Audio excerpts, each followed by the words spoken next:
पुणे शहरामध्ये गर्दीच्या वेळी जड वाहनांना बंदी घालण्यात आली आहे। शहरातली वाहतूक कोंडी सोडवण्यासाठी गर्दीच्या वेळी जड वाहनांना अनेक ठिकाणी बंदी घालण्याचा वाहतूक पोलिसांनी निर्णय घेतलाय।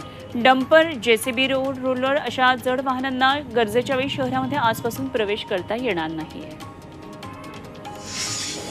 10वी-12वीच्या विद्यार्थ्यांसाठी पीएमपीएलनं विशेष सुविधा जाहीर केली आहे। परीक्षेच्या काळामध्ये विद्यार्थ्यांचे पास हे त्यांचं घर ते परीक्षा केंद्रापर्यंत वैध मानले जाणार आहेत। त्यामुळे विद्यार्थ्यांना वेगळं प्रवासी तिकीट काढण्याची गरज लागणार नाहीये। शिवाय विद्यार्थ्यांना बसमध्ये पुढच्या दारामधून प्रवेशाची मुभा देण्यात आली आहे।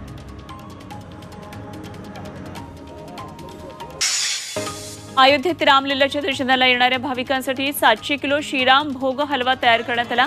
शेफ विष्णू मनोहर यांनी भल्या मोठ्या कढईमध्ये हा हलवा तयार केला। अयोध्येतील हनुमान मंदिर परिसरामध्ये या हलव्याचं वाटप करण्यात आलं।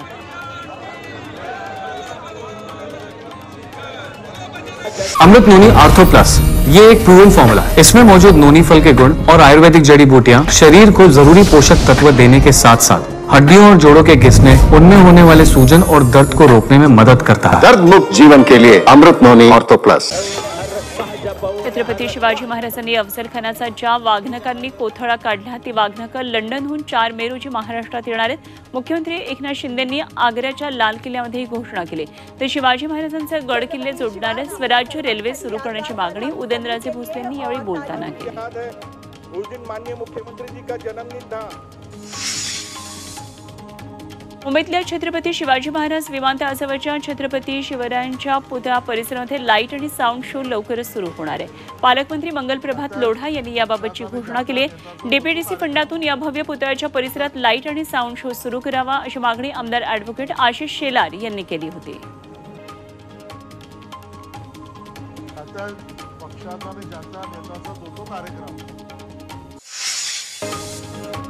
बदलापूर परिसरात शिरगाव कात्रप रेंज परिसरातील जंगलात भीषण आग लागली। या आगीवर काही प्रमाणामध्ये नियंत्रण मिळवण्यात यश आलंय। वन विभागाचे जवान मोठी कसरत करून ही आग विझवतात। या जंगलामध्ये समाजकंटकांकडून सातत्यानं आग लागत असल्यानं मोठी वनसंपदा जळून खाक झाली आहे। पुण्यामध्ये 100 कोटी रुपयांपेक्षा जास्त किमतीचं ड्रग्ज जप्त करण्यात आलंय। पुणे पोलिसांच्या गुन्हे शाखेनं 52 किलोपेक्षा अधिक मेफेड्रॉन जप्त केलंय। विश्रांतवाडी भागामध्ये छापा टाकून अंमली पदार्थ जप्त करण्यात आलेत आणि धक्कादायक म्हणजे संशय येऊ नये म्हणून मिठाच्या पॅकमध्ये पावडर टाकून त्याची विक्री करण्यात येत होती। या प्रकरणात सोमवारी पुणे पोलिसांनी 3 अटक केली आहे।